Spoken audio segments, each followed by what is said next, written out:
It is Monday, July 23rd, 2018. It is 8 p.m. Pacific Standard Time, and so you know what time it is. It's time for a little bit of coin metal. And it was a very educational and productive Get Your Ass Kicked at Jiu-Jitsu Monday. As a matter of fact, I didn't spend all that much time getting my ass kicked today. I was kind of surprised. Usually the guys are much better on me today. It was a bit of a change, though. We were starting our positional sparring from the turtle position. We worked a lot of the turtle today. A little bit of offensive turtle, a little bit of defensive turtle. Mostly offensive, either offensive on the turtle or offensive as the turtle. And when we went to positional sparring, I saw like the greatest thing ever. I was in the turtle position, and I looked directly in front of me, and I saw the guy's ankle. And so I just reached out with both hands, hooked around his ankle, and pulled my shoulder to his knee, and like immediately flattened him out. Because he was actually from I think he was from a kneeling position, and I still managed to flatten him completely out by pressing my shoulder up against his shin and just, flexing it. He just fell backward, and I pulled his leg out from under him and then mounted him. But I did try and relax a little more today, and I made an effort, although I wasn't terribly successful, because I almost ended up throwing my partner through a wall.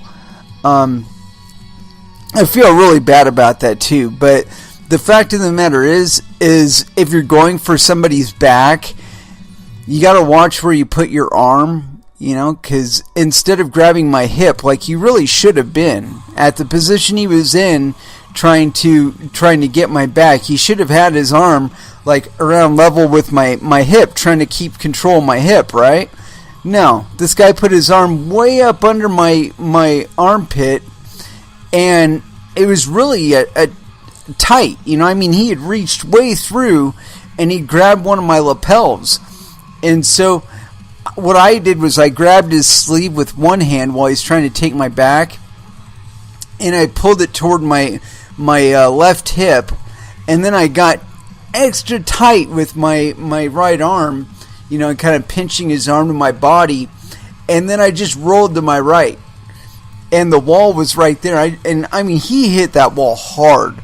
I was hardly even trying, but the momentum was there. He had my back position, and like I said, I was trying to relax a little more and give him an opportunity, but like I said, he got that arm really, really tight up under my armpit, and I'm like, oh my god, dude, you're making this way too easy for me. And so I pinched down on that arm after I pulled it through a little bit further, and just rolled right over and put him on his back. But so like I said, very, very productive, very, very ass-kicky day kind of thing. And we also did this really interesting choke. However, I found out that by doing it, you have to there's one part of the choke where you step up over the guy's head, and then you actually posture up, kind of. You don't go to full posture, but you are standing. And I found that by pulling my opponent up to where I could feel his weight against my hands, then fall backward and bring my leg up on his back, that the choke was way more effective, and it was not that difficult to just kind of rotate my forearm to where the blade of it was really going. Not the blade, the inside bone of it was going right across his throat there and making him tap. It was good stuff. I love it when days go like this.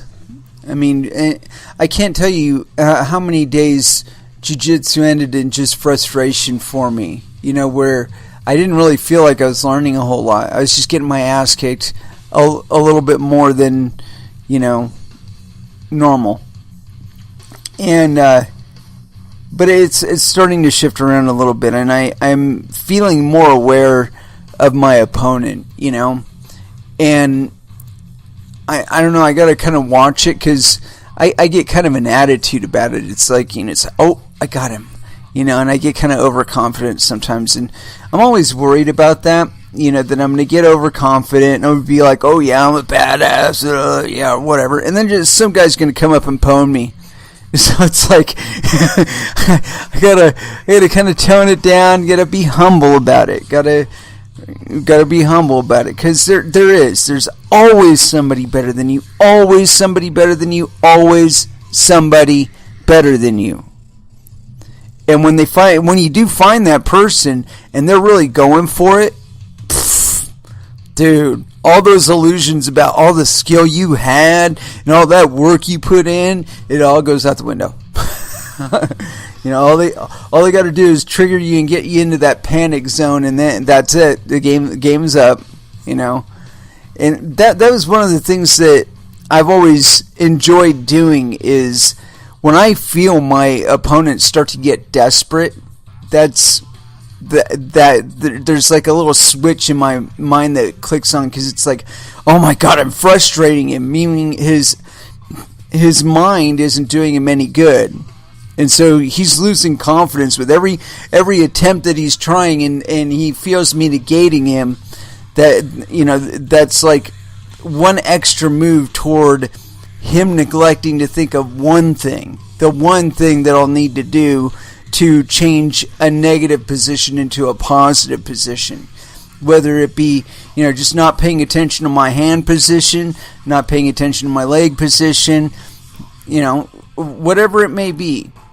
There's always going to be that one thing that he misses, and it's a glaring mistake, and I usually catch those. Anyway, so with that, I'd like to go ahead and throw down into some music, because we have not done any of that yet. And I think I might have played some Dark Angel last time, but I'm not sure. Either way, I want to go ahead and throw it down. Time Does Not Heal. First Dance, here on Coin Metal. And that was, and I forgot the damn song already because it was so long ago. The last song I did intentionally was Slipknot Psychosocial. But I had to kind of carry it over one more just because, well, I hadn't gotten my shower completed and all that. So I had to take care of that. That's very, very important. Once you're done rolling, I don't care if you showered before you went rolling, although it's not really a good idea. Definitely shower after, because other people's skin flora might conflict with yours in one way or another, and of course they may have ringworm or any number of skin-borne shit that you really don't want sitting on your skin for hours and hours and hours and hours and hours between when you roll and when you get into the shower. It's just not a good idea. But as I said, I do have a few things in the tabs, but I caught something that it brings a tear of joy to my eye. Here it is. It's on ccn.com. U.S. Attorney moves to dismiss murder for hire charges against Ross Ulbricht. And this one, they don't actually have an author attributed to it. Anyway, let's go ahead and read this thing. And we're probably going to read the motion as well. A U.S. attorney for the District of Maryland has filed a motion to dismiss pending charges against Ross Ulbricht, known as, quote, Dread Pirate Roberts, who is serving a life sentence following his conviction for his role in the Silk Road Marketplace, which facilitated the sale of illicit drugs planet-wide. The motion to drop the indictment and suspending indictment for pending charges was filed by attorney Robert Herr, who noted that Ulbricht's sentence and conviction have been affirmed on appeal and that the Supreme Court has denied an appeal. The pending charges in Maryland include the allegation that Ulbricht tried to hire a hitman to commit murder, charges that Ulbricht claimed influenced the judge to give him an unreasonably harsh sentence. Hers motion, filed with the United States District Judge Catherine C. Blake, advised that Ulbricht remain in the Bureau of Prisons custody. I don't know why. Supreme Court ruling ends legal saga. Last month, the Supreme Court denied Ulbricht's petition for writ of certiorari, a ruling that prevented him from appealing his life sentence. That ruling was seen as bringing Ulbricht's lengthy legal war to an end. Ulbricht's case was seen by legal experts as raising constitutional questions, which led some to think that the case would get a hearing. A total of 20 organizations filed amicus curiae briefs supporting Ulbricht's petition, including the National Lawyers Guild, the Gun Owners of America, and the Reason Foundation. Ulbricht claimed that his Fourth and Sixth Amendment rights were violated by law enforcement during the investigation and sentencing. He cited the fact that law enforcement officers gathered internet traffic information without getting the required warrant. He also claimed the judge placed an unreasonable sentence on him based in part on unsubstantiated allegations that he tried to contract a hitman for which he never received due process. Ulbricht's supporters were hopeful that his petition would be granted on account of a court ruling in another case, Carpenter v. United States, which held that the Fourth Amendment gives people an expectation of privacy over personal data, even when they provide it to third parties. Legal expert Tom Goldstein, who taught Supreme Court litigation at Harvard Law School and co-founded the SCOTUS blog, said Ulbricht's case covered legal matters having a reasonable chance of being heard by the Supreme Court. Also read Libertarian Party urges Trump to pardon Silk Road founder Ross Ulbricht. As do I. Presidential pardon sought. Following the Supreme Court ruling denying Ulbricht's petition, the Libertarian Party asked President Trump to pardon Ulbricht at its annual convention this month. Darrell Perry, chair of the Libertarian Party of New Hampshire, noted that because of the ruling, a presidential pardon is Ulbricht's only hope for getting out of jail. Perry said if the president does not act according to the resolution, the country needs to elect a libertarian president in 2020 to get Ulbricht pardoned. Honestly, I don't feel that is going to be necessary, as it does seem that he has been pardoned of the... I read some sort of tweet or something like that suggesting that he was actually pardoned for, or not pardoned, but relieved of guilt or something like that. Let me see if I can find that. Here we go.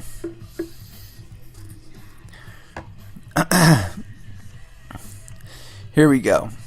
And this is from Free Ross on Twitter. Please retweet all charges of murder for hire versus Ross are now dropped. After almost 5 years, government has moved to dismiss final Maryland indictment based on evidence from corrupt agent now in prison. And that's a point that a lot of people miss about this whole case. Is first, there were 2 DEA agents, from what I understand, involved in this thing. I know one specifically was involved in it, where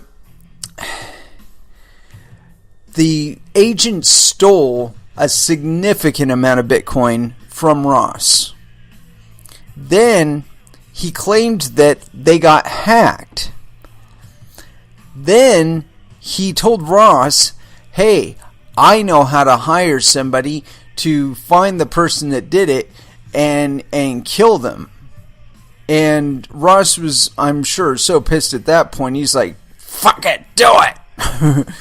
But I mean, because it was, I want to say it was like 10,000 Bitcoin or something. It was some obscene amount of Bitcoin that this guy stole from Ross, or stole from the what do you call it? The Silk Road.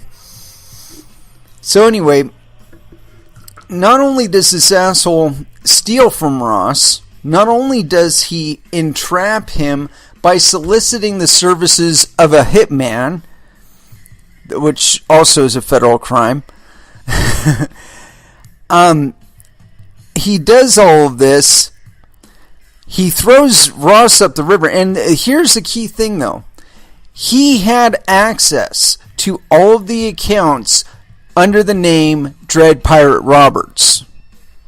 So we're talking about somebody who is willing to entrap Ross and willing to steal from him in order to take him down or whatever. Well, what's to say that he wasn't also planning data that he then clued the FBI in and said, "Hey, check this out. This is an email saying that he wanted me to hire somebody to kill somebody." And so anyway, the federal agent in question, he did not give all of the Bitcoin. Actually, I don't think he gave the Bitcoin to the FBI or the DEA or whatever agency he was working for after the whole arresting of Ross Ulbricht and all that. So Ross Ulbricht gets sent up the river for 2 lifetimes. I mean, literally 2 life sentences. How you do that, I don't know. Because he supposedly solicited the services or asked for the services of a hitman, which again was presented to him by a corrupt DEA agent who had stolen from him. So, speaking of this DEA agent, alright, so not only did he have access to all of the accounts that were used to basically peg all this shit on Ross, so he gets busted for not turning in the Bitcoin, and he gives up most of it, but he also gets like a 3-year sentence. And while he is awaiting assignment or whatever, while he's out on parole, or not parole, whatever it is, when they have you out, they have you sentenced, but they don't have you like in yet, right? So that all is going on, and during this time, this motherfucker moves like, I want to say it was like 10,000 Bitcoin or 2,000 Bitcoin, some obscene amount of Bitcoin that he had never given up, never disclosed that he had stolen from Ross, and he tries to move it while he's awaiting being put in a prison for having stolen from Ross before, and also something else. I don't remember what the other charge was. So this is the guy that put Ross up the river. I mean, you want to tell me that Ross really deserves to be in jail? I mean, shit. He showed us what 21st century commerce is supposed to look like. Borderless, ubiquitous, capable of being anywhere all the fucking time. That's what commerce needs to be in the 21st century. And doing it the way he was doing it. Untaxed, unfettered, just going. That's how it needs to be done. And, you know, he's a pioneer as far as I'm concerned. You know, all this bullshit about, you know, drugs having been sold on the Silk Road. I think that's such a teeny tiny part of what was really going on there that it's, I don't know, it's almost salacious to even bring up the fact that they did sell drugs there. Now, I don't know what percentage of the actual stock was on there, but from what I understand, he was also selling other things or allowing other vendors to put stuff up there. And I mean, it wasn't all fucking kiddie porn and shit, which a lot of other people would like to tag that bullshit on here. And you really got to question the motivations of people that do that. That, you know, there's a preponderance of other things going on, but that's the one fucking thing that they fixate on. Like, you know, that's the one thing that's ever going to disqualify anything out of hand, is if this one issue is there. And honestly, I think that's kind of silly. It'd be like saying that, you know, there's kiddie porn on the internet, so it's all bad. I have yet to run into kitty porn while looking for anything on the internet. I mean, if it were as big an issue as some would like to say it is about the internet, I would be finding... I would look up like rubber ducky and find fucking kitty porn on Google or something like that. But it's not there. It's not showing up in my search results. It's because I'm not looking for fucking kitty porn. And if the Silk Road were operational, that'd be like the last thing I'd be looking up there. I'd be looking up like DMT or some shit like that. Hey, you know, it's there, right? Or it was there at one point. Anyway, let's read this motion to dismiss thing here. And this is on OneDriveLive.com. I'm not going to read all of the URL. Case 1 colon, or 1, yeah, let me get a little closer. Yeah, 1:13-CR-00222-CCB, document 13, filed 7/20/2018, page 1 of 1. In the United States District Court for the District of Maryland, United States of America, criminal number CCB-13-000, 0222. My apologies. Ross William Ulbricht, a.k.a. Dread Pirate Roberts, a.k.a. DPR, defendant. Motion to dismiss indictment and superseding indictment pursuant to Rule 48A of the Federal Rules of Criminal Procedure and by leave of court endorsement hereon, the United States Attorney for the District of Maryland hereby moves to dismiss with prejudice the indictment and superseding indictment pending against the defendant in the above captioned case. The defendant is currently serving a life sentence arising out of a conviction in the Southern District of New York.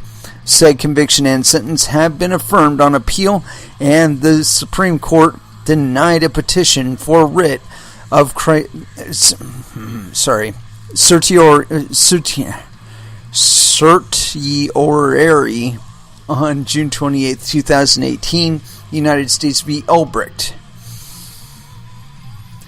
There we go.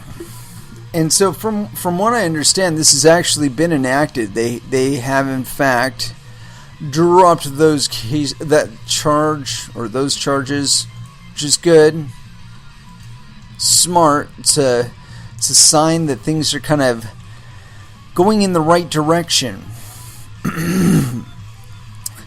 But yeah, as far as I'm concerned, he never should have been put in prison, and I'm really glad to see that there is some sanity being done there, you know, being brought about there. I've always felt that his conviction was vindictive, and you know, basically it was just an overreach. You know, they overreacted to Bitcoin and cryptocurrencies and the markets that they were enabling. And as we've seen before, though, this is only acted to kind of inspire those who were already pre-inclined to enjoy the idea of buying drugs on the internet. So, you know, there you go. The market didn't go away.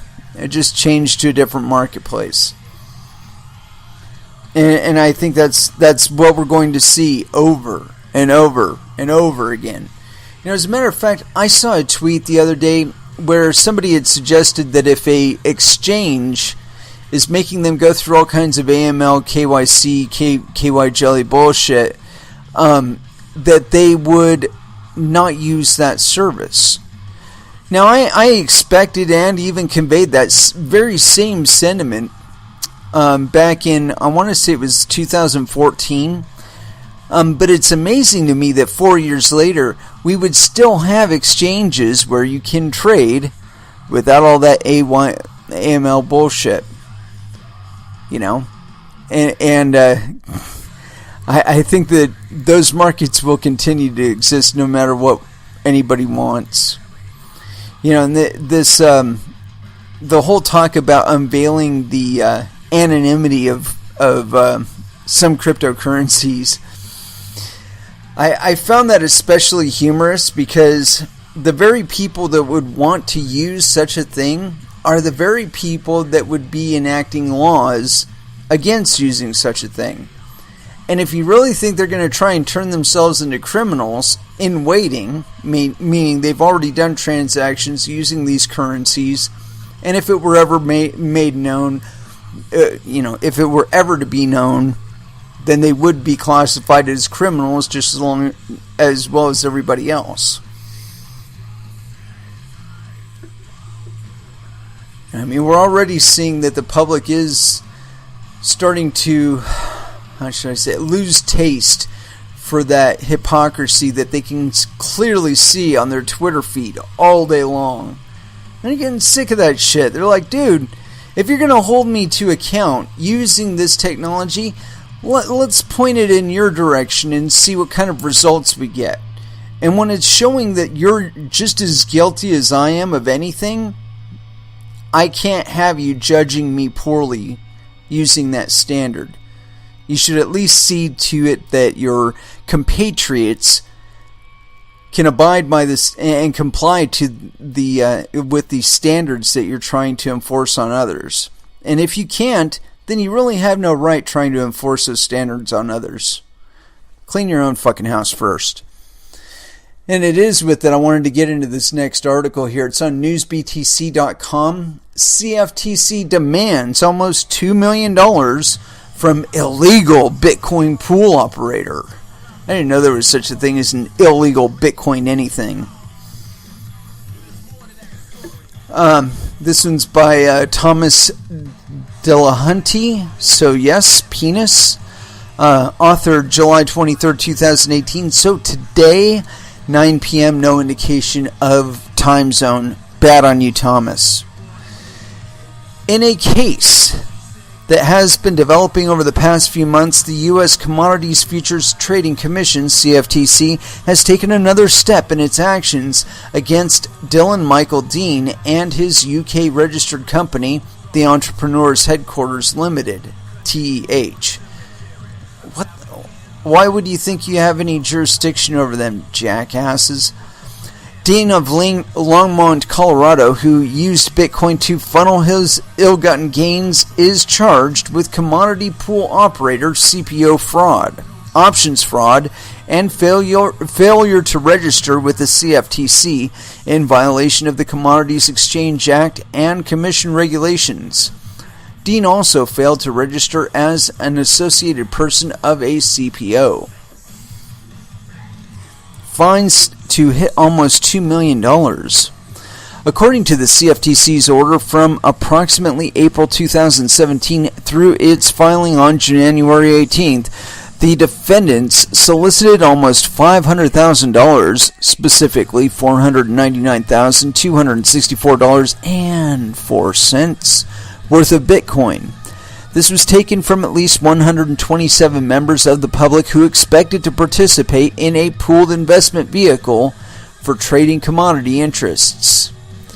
Last week, the CFTC requested that the New York Eastern District Court enter a default judgment in favor of the Commission and against... Of course you'd seek it in fucking New York. Those motherfuckers are intent on running a digital gulag. Asshole. Judgment in favor of the Commission against the defendants. The regulator requested that the court orders the defendants to be held jointly liable and to make restitution in the amount of almost $500,000 plus post-judgment interest and other fines.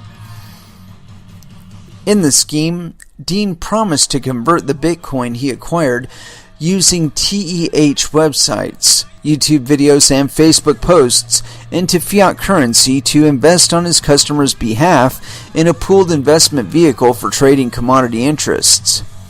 The CFTC explains that pool participants were solicited to invest with the defendants by false claims of trading expertise and promises of high rates of return. In the end, it was revealed that Dean never actually engaged in trading on behalf of their customers, and TEH's purported trading profits were fictitious.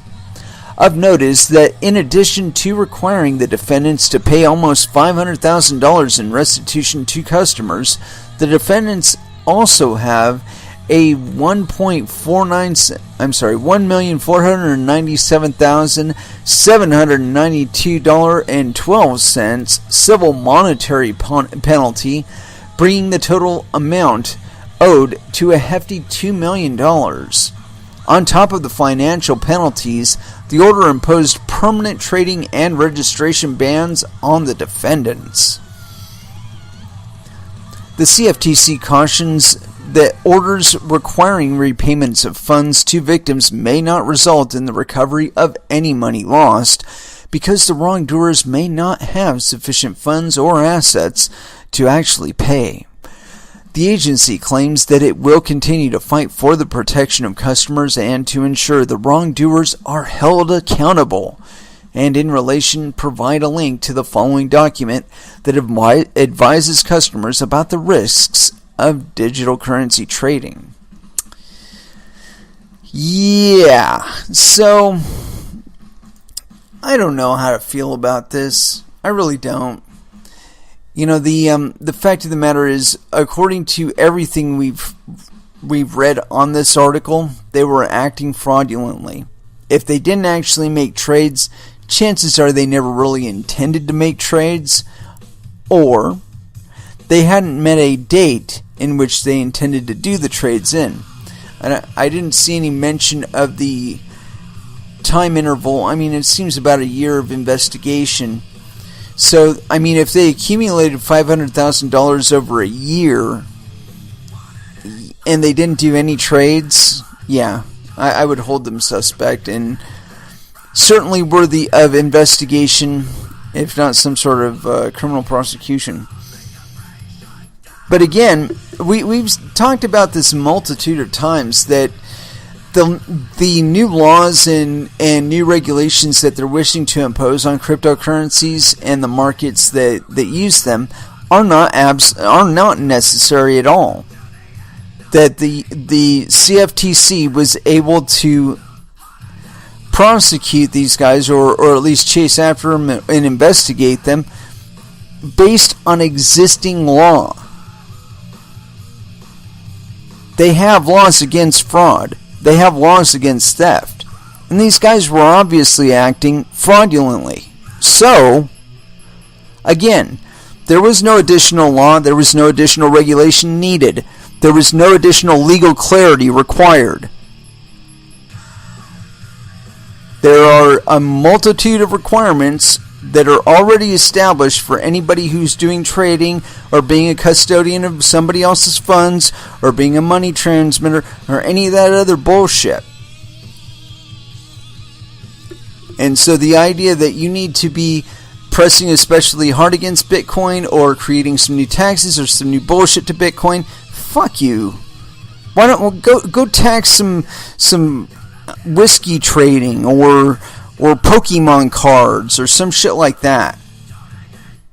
They act just as well as monetary vehicles as Bitcoin or any other cryptocurrency does. Well, they're probably not as fluid and easy to trade globally.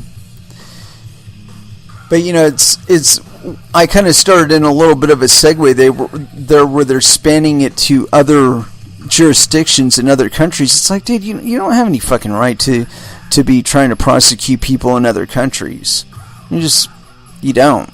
Now, if they went to that other country and attempt to, avoid being prosecuted, or, in a flight movement, then okay, then now we're talking.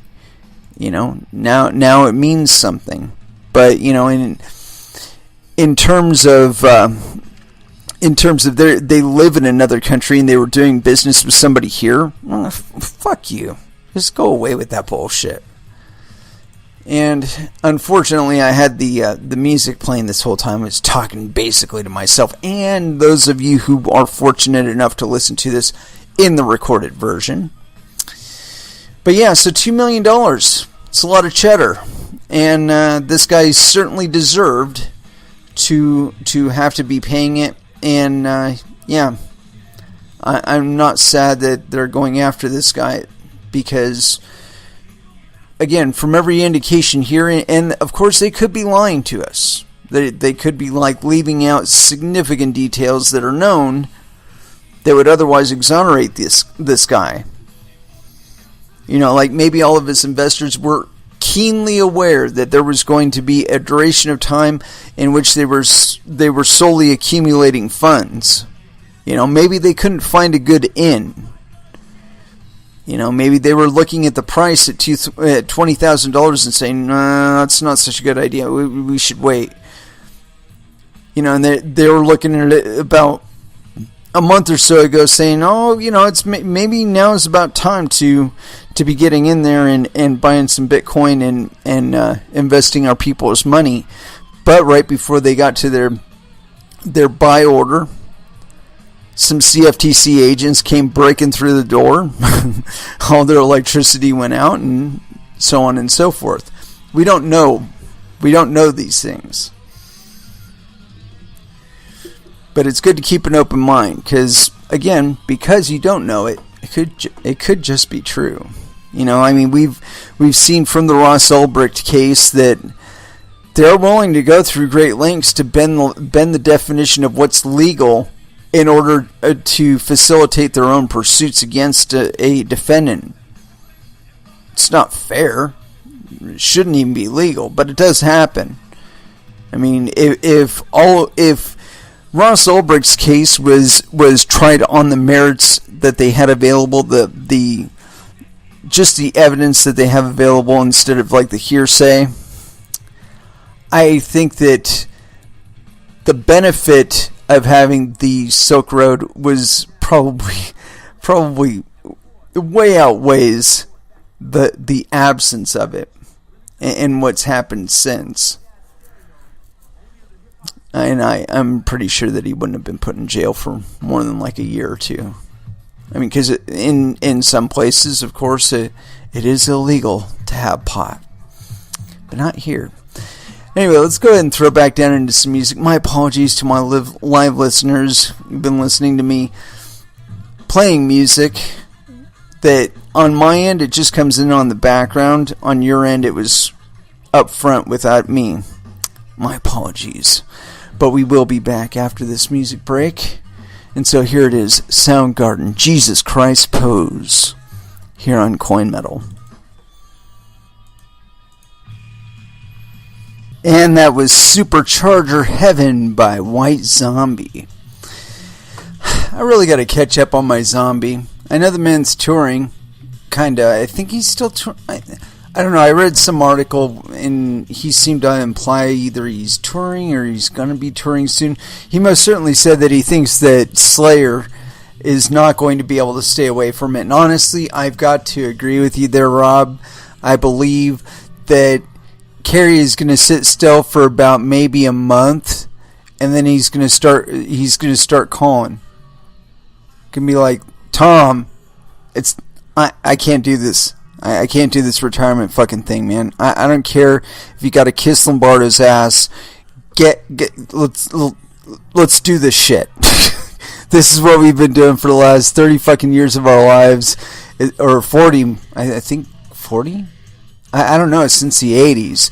Let's fucking get back on the horse and ride another one, because I think I got another tour in me. They're gonna be just like fucking Aerosmith, man. And you know what? I'm fine with that, because Aerosmith, they've had a second and a third and even a fourth wind, and Slayer's had quite a few wins. And you know, it's just a product of quality musicians that they produce quality music, right? And I mean, after having done it as long as they have, I really find it hard to believe that they're going to be able to hang up the guitars that easily. From what I understand, it's akin to a drug addiction of some sort, being as deep as they are into it. And so, yeah, I think they'll be just as likely to quit it as a heroin addict. Don't see it happening.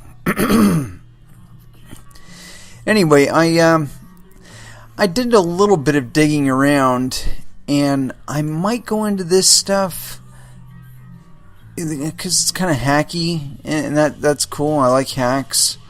But I had some other stuff that I wanted to get into, and this one is, mark, never allow. Cointelegraph, never. No. Not going to do it.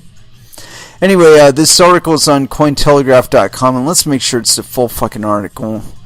Not just it looks like the full article. So we're going to go for it.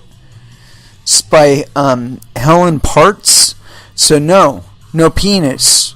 Approximately 29 minutes ago, Bitfunder founder pleads guilty to charges of fraud and obstruction of justice. Ooh. The operator of the now defunct Bitcoin stock exchange Bitfunder has pleaded guilty to federal charges of obstruction of justice and securities fraud, Reuters reported July 23rd. And we're going to right click on that and see how much longer that article is, because we're like that. I like to do that shit. I don't know. Well, it's about the same length, but they used like a bigger font or some shit. But this was the original article, and so we're going to go by this. And this one's by Brendan Pearson, operator of shuttered Bitcoin platform. Oh, and yes, penis. I've never met a woman named Brendan. Continuing on, operator of shuttered Bitcoin platform pleads guilty to U.S. charges. And this is authored July 23rd, 2018 at 3:25 p.m. New York, the operator of shuttered Bitcoin-denominated exchange pleaded guilty on Monday to federal charges that he defrauded investors and lied to U.S. securities regulators investigating the theft by hackers of virtual currency, now worth about $46 million. John Montrell, 37, pleaded guilty to securities fraud and obstruction of justice before U.S. Magistrate Judge James Cott in Manhattan, federal prosecutors said in a statement. Daniel Levy, a lawyer for Montrell, had no immediate comment. According to the prosecutors, Montrell of Saginaw, Texas, operated WeExchange Australia Pty Ltd, which functioned as a Bitcoin depository and exchange service, and Bitfunder.com, which allowed users to sell virtual shares of business entities in exchange for Bitcoin. Prosecutors said that between the launch of Bitfunder in 2012 and at least July 2013, Montrell defrauded investors by taking WeExchange users' Bitcoins for himself, selling them for dollars, and spending them on personal expenses. In July 2013, according to prosecutors, Montrell solicited investments in a security he called Ukyo.loan after his screen name Ukyo, promising investors that they would earn interest daily and could redeem their shares at any time. In 2013, prosecutors said computer hackers succeeded in withdrawing about 6,000 bitcoins from WeExchange that they had not earned, leaving Montrell unable to pay what he owed Ukyo.loan investors and users of WeExchange and Bitfunder.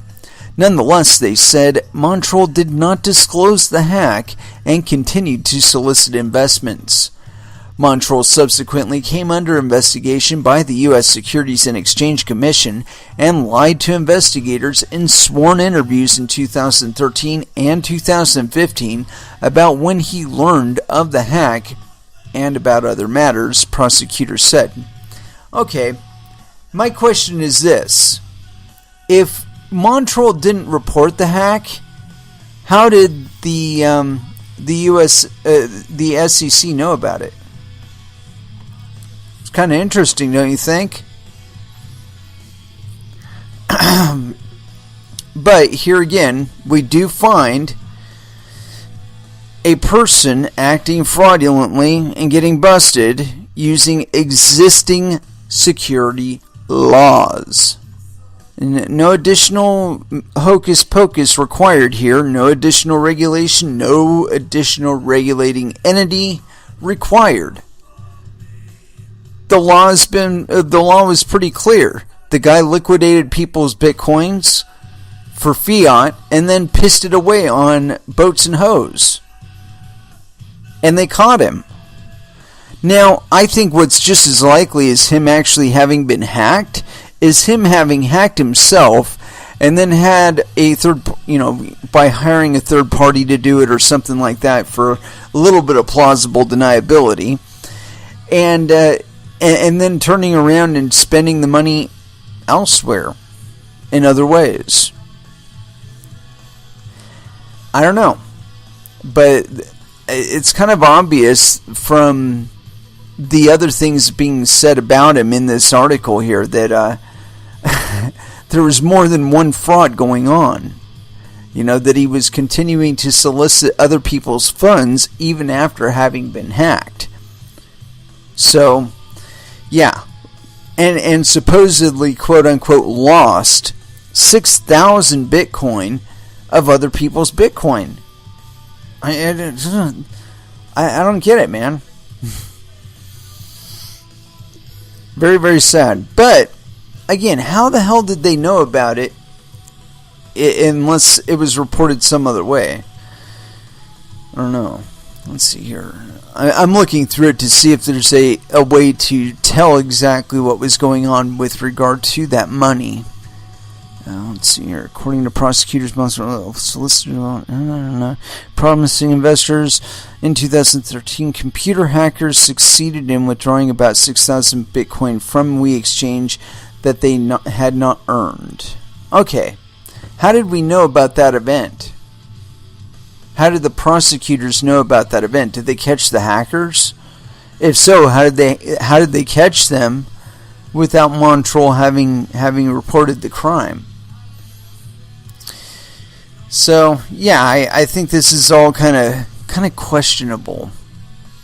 But for him having operated as long as he had, I have to wonder how much he was actually paying out, or how good he was actually being as far as a steward of other people's funds, if in fact he was able to stay in business for all that time. Maybe on fees. Maybe he was actually making enough money on fees through quote-unquote legitimate business or legitimate commerce. Yeah, I'd be more interested in finding... I'm interested in finding out more about this case, because like I said, it seems like there's a lot of questions here, but I don't know. Who's to know? It seems that I've read some material from the SEC where... they think that just because you don't match you match their description of what a money transmitter or a custodian does, or an exchange operator, or any other licensed entity that they create the licenses for, that they just come after you and they consider you fraudulent for not having reported with them. I find that to be kind of silly. Let's see if there's any more to this. So fraud rooters, 6,000. I'm trying to see if there's any additional information in this officially filed. Yeah, let's look at the DOJ's official filing for this. This is just another article, but it goes all the way back to February 22nd, 2018. Yeah, why not? It's an older article. It's by guest author. It's not even by a regular author of Cointelegraph. And let's go through this thing. U.S. government indicts founder of long-defunct crypto exchange Bitfunder. The U.S. Securities and Exchange and Department of Justice have officially leveled charges against the founder of the now non-operational Bitcoin-dominated exchange Bitfunder. The SEC released a press statement Wednesday stating that they have charged Montrol, also known as Ukyo, with operating Bitfunder as an unregistered securities exchange. Yeah, see, I don't think that's a crime. I really don't, because technically, Bitcoin is not a security rather, and it's not even recognized as such by the SEC. It's recognized as a commodity. In the CFTC, I don't know, whatever. Continuing on, defrauding users of said exchange and making, quote, false and misleading statements in connection with an unregistered offering of securities. Now that one's legit, because the Yukio dot whatever was that thing. The SEC alleges that both Bitfunder and its founder Montrol defrauded exchange users by misappropriating their bitcoins, operated as an unregistered securities exchange, and failed to disclose a cyber attack which led to the loss of 6,000 bitcoins. In 2013, hackers exploited a weakness in Bitfunder's programming code to falsely credit themselves with over 6,000 Bitcoin, in an effort to recuse himself of the responsibility of having lost what was then about $720,000, today worth over $60 million. Montrol denied the success of the hackers and additionally provided false balance statements to SEC investigators. The formal complaint filed by the SEC charges Montrol with violations of the anti-fraud and registration provisions of the U.S. federal securities laws. According to the press release, quote, the complaint seeks permanent injunctions and disgorgement plus interest and penalties. The DOJ announced on today, February 21st, that Montrol has been arrested and taken into custody by the federal government. The DOJ has charged Montrol with 2 counts of perjury and 1 count of obstruction of justice. The counts of perjury and obstruction carry maximum sentences of 5 and 20 years, respectively. Investor protection remains a priority concern for the federal government in these proceedings, Mark Berger, director of the SEC's New York Regional Office, stated. Quote, platforms that engage in the activity of national securities exchange, regardless of whether that activity involves digital assets, tokens, or coins, must register with the SEC or operate pursuant to an exemption. We will continue to focus on these types of platforms to protect investors and ensure compliance with securities laws. Bitfunder ceased trading on November 14, 2013, amid complaints about delayed and frozen withdrawals of funds. Okay, that's the gig right there. Let's see. Amid complaints about delayed and frozen withdrawals of funds following the August hack, adding to Bitfunder's woes from the hack, the exchange went bankrupt after following a ban on U.S. traders. American traders left the platform in droves. At a Senate hearing earlier this month, SEC Chairman Jay Clayton noted that so far every ICO-issued token the SEC has observed is likely a security under U.S. law, regardless of how the issuer refers to or markets the token. As of December 2017, Clayton noted that not a single ICO had registered their tokens with the SEC. And I doubt they ever will. And I don't really care. It's never been an expectation of mine that anything in cryptocurrency be compliant with any particular federal entity or body. It's never been an expectation of mine. And to try and expect that of cryptocurrencies, I think is kind of silly. You know, because the fact of the matter is there could be a 14-year-old coin dev out there right now authoring and launching coins, and the SEC can't do a damn thing about it. The CFTC, they cannot do a damn thing about it. As a matter of fact, there is not a federal regulatory body or a state regulatory body anywhere on this planet that can do anything about it. if people want to use the coin, if they happen to like the attributes of it, they will.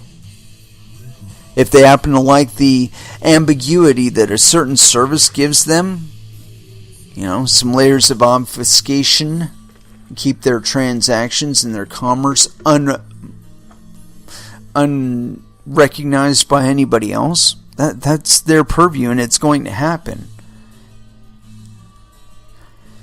And these tools aren't just for quote-unquote criminals. Give me a fucking break.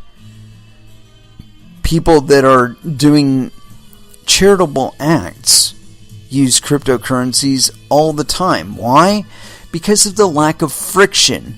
Not the lack of regulatory clarity or anything like that. The lack of friction. They don't want to give 30% of it to a federal entity that does nothing to enhance the security of their transactions. Who does nothing to issue or manage the currency that they're transacting in. Why should these entities have a piece of the pie? They don't really do anything to help it along, or to enhance it, or to ensure it. And they can't, because these are global markets. And any kind of push on one end is just going to push it somewhere else. And I've characterized this as the the MAD quagmire of the 21st century. The MAD. And for those of you who were around during the 80s, you understand what MAD was originally. It was mutually assured destruction. It was the idea that if they got you, that you would be able to do a counter strike that would neutralize your opponent entirely. So it would make theirs a fruitless victory. Well, the same case is to be said about cryptocurrencies with regard to regulation. That being explicitly permissive towards cryptocurrencies or being specifically prohibitive towards cryptocurrency activity will determine how much of it is happening within your borders. If you would like the enhanced economic activity that it brings to be happening within your borders, leave it the fuck alone. Don't worry about trying to tax it. The fact of the matter is that you will get more benefit from it simply happening than if you were to be trying to throttle every little cent out of it you possibly could. Mostly because it'll stay in places that you can see it happening. The layers of obfuscation that people will have to go through to get it back into markets that you actually do tax and you do benefit from people buying products on will happen at a more efficient rate. If they don't have to go through 8 intermediaries to go from fiat to crypto back again, that's that many less people that are getting a cut of the transaction that money could and should be being spent in the marketplaces that fund your campaigns and fund your roads and fund your police and fund your shit. Period. And the more you try and squeeze on this shit, it's like this thing was talking about American traders. It says American traders left in droves. It did not say all Americans immediately stopped trading there. Because I guarantee you, there were still American traders trading on that platform while they were still in operation. And while they were still solvent enough to complete orders and withdrawals. The point being that the activity didn't entirely stop. Some people still benefited from it, but they had to go through several layers of obfuscation to be able to participate in those markets. And so that was enriching people, probably people that you don't necessarily want enriched out of this whole process. People that are willing to provide the service and are willing to take on the risk of providing the service just for the additional premium it provides them. This is the world that we are living in now, kids. I mean, really, I really wish we could go back to like 2015, maybe like late 2015, maybe early 2016, with regard to crypto media and the social media platforms and the interfaces that we had with them. I mean, there was people tipping people on Twitter, and that still happens to some extent. But when you go back to like 2014, when the first altcoin boom happened, there were new currencies coming out, and all of that, like daily. I can't even tell you how much activity was going on. It was just that frenetic, and trying to stay on top of it was impossible. But it was damn exciting. But I wish we could kind of go back to that, where we were free to talk about anything we really wanted to talk about with regard to this stuff, and we weren't trying to censor one another, or trying to squelch out the voices of other people. And I think that was probably the healthiest I saw as far as actual discussion of ideas. You know, it wasn't so much, oh, you're a fucking idiot if you think that. Where did that all come from, man? And as far as I'm concerned, that can go right the fuck back where it came from. I mean, that kind of toxicity, it doesn't lend to the conversation at all. You know? You demeaning people that you're talking to, it doesn't add anything to the conversation, and it certainly doesn't do anything to give people positive associations with your project. Discuss. Try and find what's best. Try and find the changes that people are willing to accept. You know? You've got all this social media space out there. Use it for something positive rather than trying to talk down other projects. Talk up yours. Tell me why yours is better. Tell me why it's better to use segregated witness than a legacy transaction or wallet rather. But as far as I'm concerned, I haven't seen much evidence that it's actually better, other than being a little bit cheaper. But that's because you're using less data, so of course it's going to be cheaper. Anyway, let's go ahead and throw back down into some music. It's been a little bit. I was trying to make up for that terribly long music break we took in the beginning, but I had to get out of the sweaty clothes and washed up a little bit. Anyway, let's go ahead and throw down a little bit of Meshuggah, because we have not today. And as a matter of fact, I think it's been a little while since we played any. And, Clockworks by Meshuggah here on Coin Metal.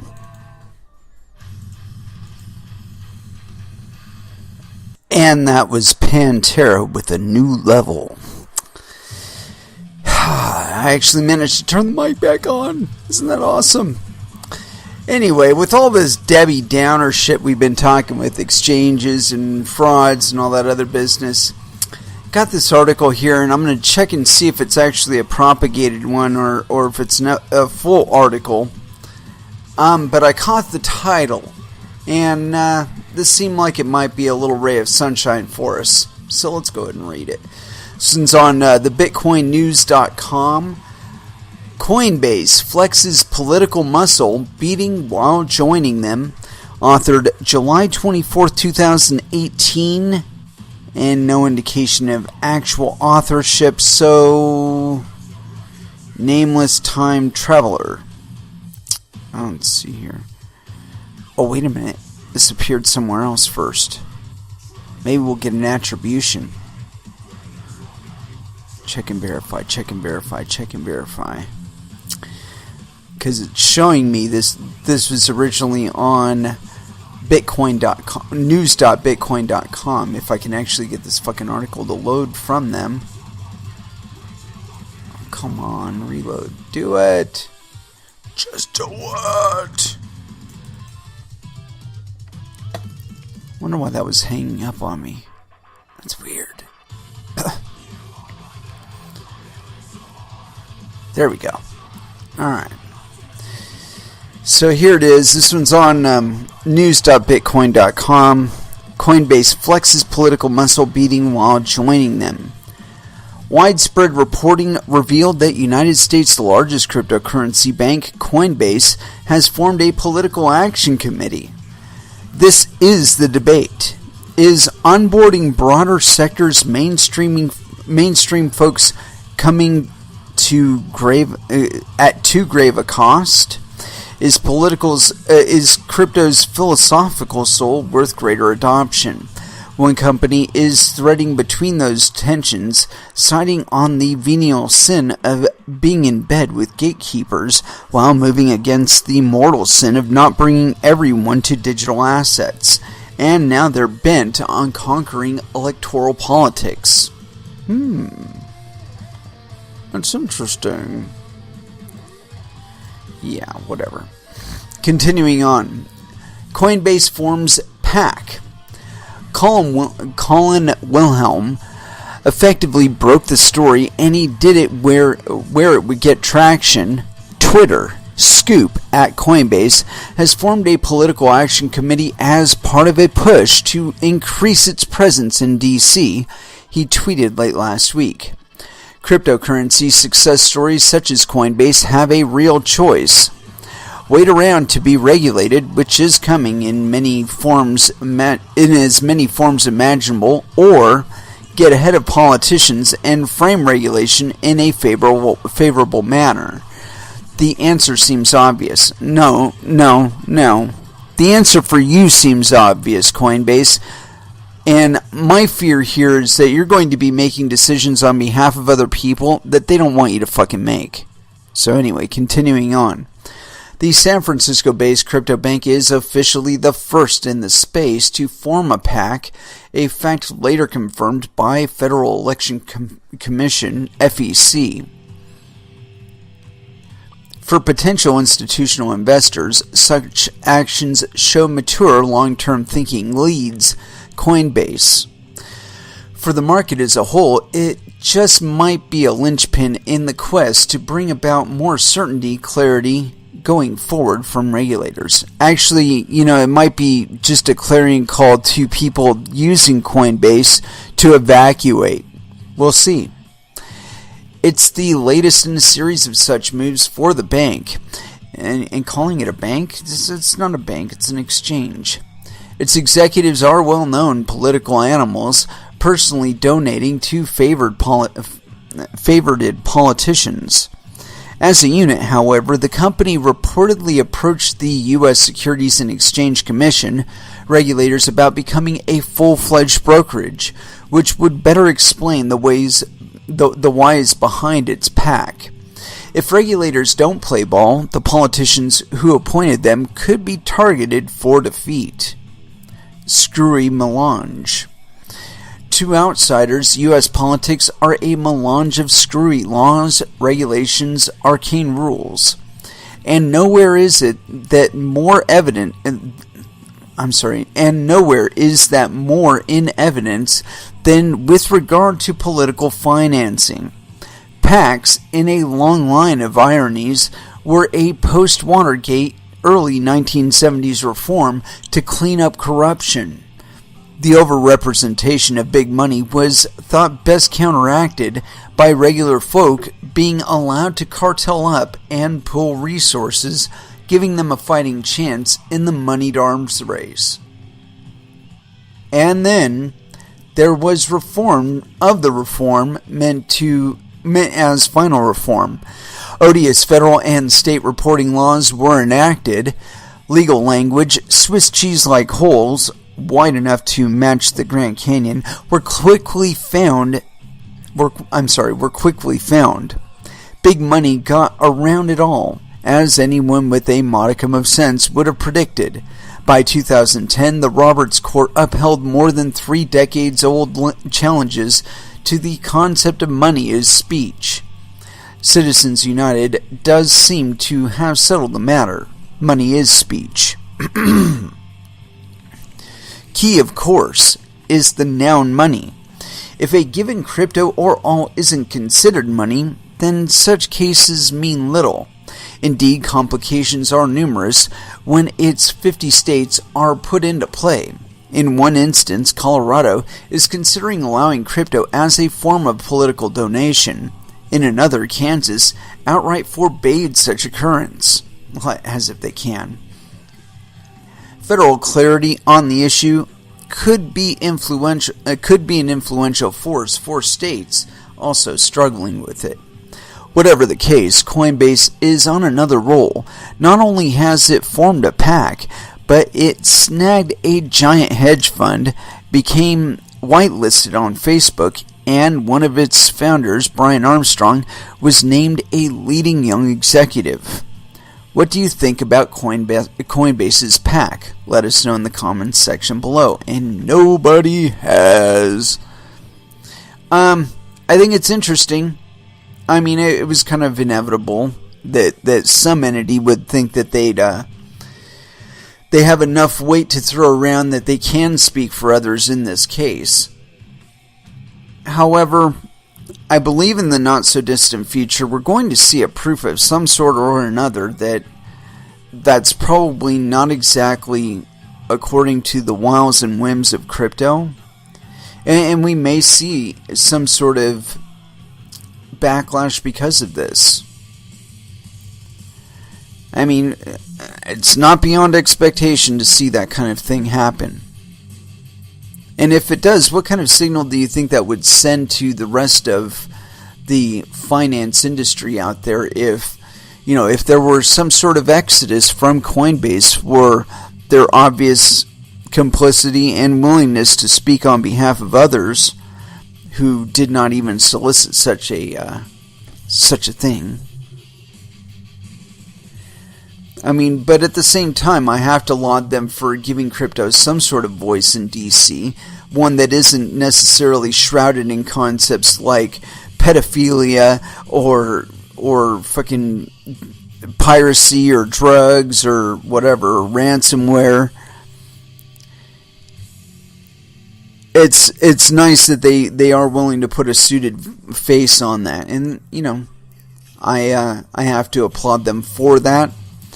However, I have to wonder exactly what kind of concessions they would be making on behalf of people in crypto. I mean, because from what I can see from their own policies, they're all about documenting every fucking transaction you do.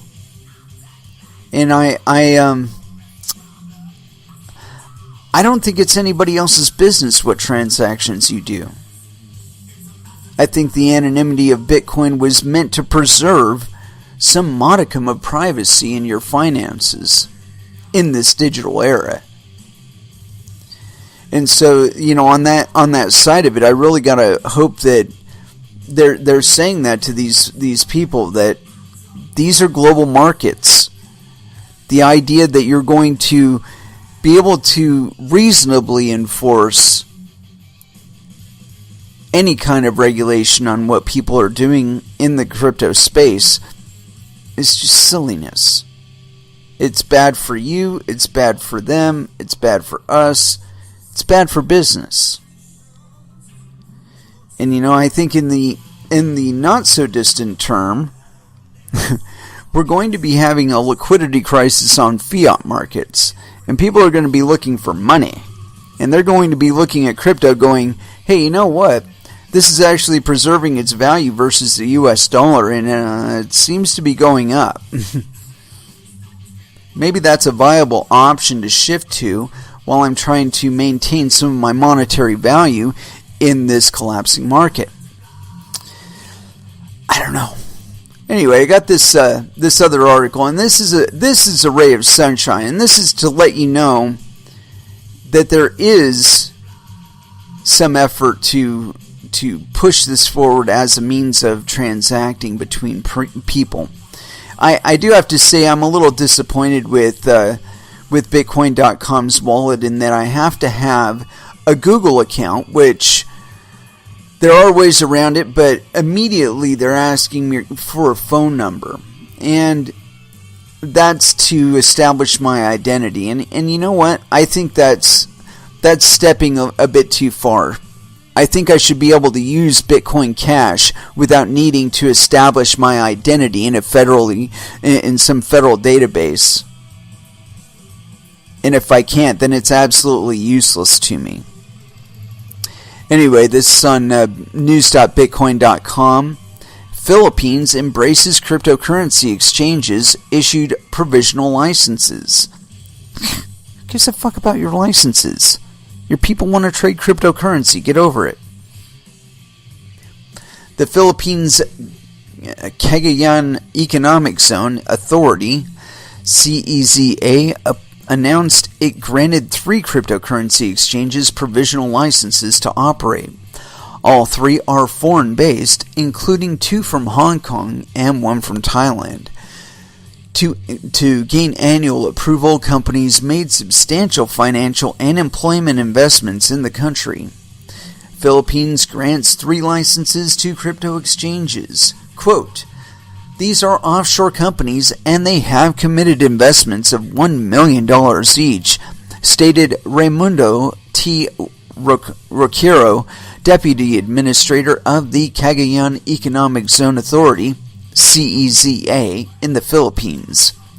He was speaking specifically of the conditions under which 3 licenses have been issued to crypto exchanges, such as the first to Hong Kong's Golden Millennial Quick Play Inc., Ltd., GMO, and how the newly licensed company, quote, intends to build infrastructure in what's that? State Ana Cagayan? He told Anna Lee Gonzalez of the Manila Times, and will have an incubation period of 2 years, so they are already allowed to operate here in Manila. With 3 exchanges being licensed, that means $3 million will be added to the coffers of the government-owned and controlled corporation formed in the Ramos era.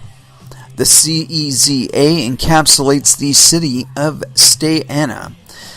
The area is considered prime development and is positioned in an attempt to exploit the Trans-Pacific Sea lanes.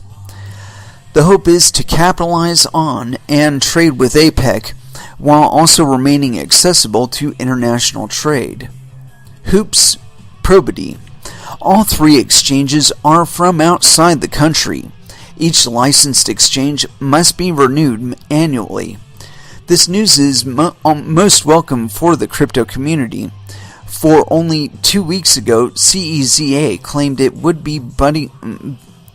put budding exchanges hoping to do business in the country through extraordinary paces. The $1 million is to deter such exchanges and the zone from becoming initial coin offering meccas. That's not going to help you, dude. Quote, "When they apply, they will pay an application fee of $100,000, he teased. Then you go into probity checks, then application programming integration, API, which costs an additional $100,000. These other applicants have fully paid these obligations but are still undergoing probity checks," he added. Some 70 companies have applied for CEZA acceptance. The fees are all, quote, "all non-refundable. If you fail the probity check, you cannot get these back. We will sign licensing agreements with these companies," Mr. Roquero explained. "Companies want to invest here because we are the first to provide rules and regulations for cryptocurrencies." Yeah, they're full of shit. Quote, will crypto continue to expand in Southeast Asia? Not on this guy's watch. $1 million, yeah, it's a bunch of fucking bullshit. Let's check some of these comments here. The first is by Santos and Carly. "Are these exchanges allowed to service Filipinos? One of the rules they should enforce is to provide PESO / crypto pairs, so peso crypto pairs." True, this is it, Pansit? Whatever.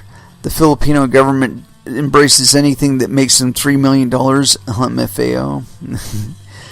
Jam today, dry bread tomorrow. This is the growing economy." Yeah, you know what's going to happen, I think? The Philippines are going to kind of get left behind for a little bit, and these guys are going to change their tune. The exchanges that they're trying to cultivate will probably do all right for the first year, and then the ones that are circumnavigating all of this bullshit of $100,000 here, $100,000 there, they're going to avoid all this friction, and they're going to flourish, and the Philippines is going to be left with their dick in their hand, or the Philippines government anyway. I don't know. I think this is kind of funny. They're going to see the rest of the Philippines kind of growing around them. You know, they've got this special economic zone, and they've even got a sign over their I guess their border or something like that. Basically, they're going to see the rest of the Philippines that aren't involved with their shit, this economic zone authority, and they're going to see them blossoming because they're not going to have all this regulatory friction, and they're going to see legitimate business, legitimate commerce that's actually benefiting the locals bloom all around them, and they're going to change their tune about this. Oh, we need to extort $1 million out of you. They're going to be like, dude, we'll pay you $1 million to move your mining to us because we actually have really, really cheap electricity, and we found the flaw in our ways, and we can see that it's not beneficial to maintain this policy. I mean, they think they're being real funny right up front, you know. Oh yeah, give us $1 million and we'll let you do business here. That humor is going to last for a very short period of time. Got to tell you. I've said it before and I'll say it again, that nature does not accept toxic elements that it does not need to. And money is, I would say it's like the closest read to biological inputs that we can get in the market. I mean, that we can get, you know, on the face of things, you know, with the price of things. And like I said, I see even now the will to circumnavigate any kind of regulatory friction is still out there. And with that in mind, it's kind of silly to think that people are going to endure paying hundreds of thousands of dollars just to distribute software. Or to make money off of doing so. Anyway, it is with that one. I want to close this out. It has been an educational evening with a lot of ups and downs in legality. Like I said, Philippines, short duration. You guys are going to be happy, joy. Then you're going to see that you're not really making as much money as you think you would, with all of this upfront billing and whatnot. I mean, New York is a perfect example of this. I mean, really, how many times did you have to watch that one happen? Anyway, I want to go ahead and close this out. We will be back again on Wednesday at 8 p.m. Pacific Standard Time. So until then, I want y'all to trade safe. Do your homework. And watch out for your own bunghole, because nobody else is going to do it for you, no matter how much they assure you that they can. And with that, I want to go ahead and close this one out with a song by Prong, Carved into Stone, Last Dance, here on Coin Metal. Thank you very, very much for listening. If you'd like, you can find me on Twitter and YouTube, also in the Verge Currency, Telegram, and Discord. Y'all have an excellent evening.